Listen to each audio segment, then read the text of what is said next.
তো আজকে আমি আর দিদি মিলে চলে গেলাম সিনেমা দেখতে। তো কী সিনেমা দেখছি সেটা আমি তোমাদেরকে পরে বলছি। তো প্রথমে পৌঁছে গেলাম SBS সিনেমাস আমাদের বালুরঘাটে।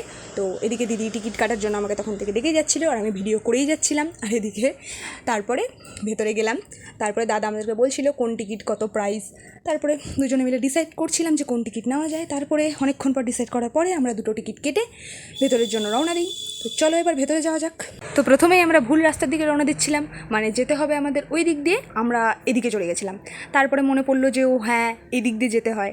তারপরে পোস্টারটা দেখে আমরা ঠিকঠাক, আমি যদি এসেছিলাম এর আগে তো আমার অতটা মনে নেই।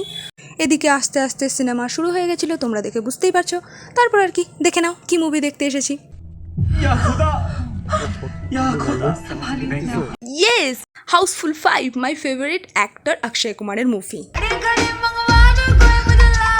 ফাইনালি সিনেমা শেষ, চলো এখন বাড়ি যাওয়া যাক। তার আগে তো ফটো ভিডিও ক্লিপ তো নিতেই হবে আমাদেরকে।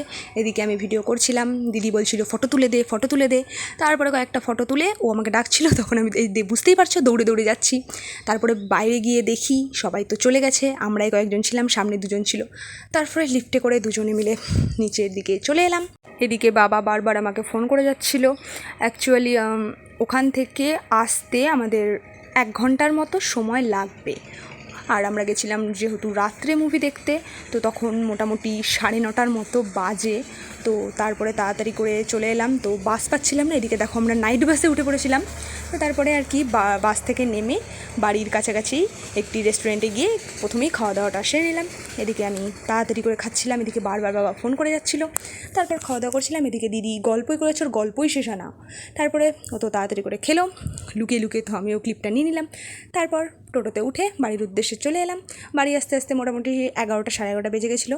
আর এদিকে আমার কুটুর সোনাকে একটু আদর করে নিলাম বাড়ি এসে সঙ্গে সঙ্গে। তো চলো পরের ব্লকে দেখা হচ্ছে তোমাদের সবার সাথে।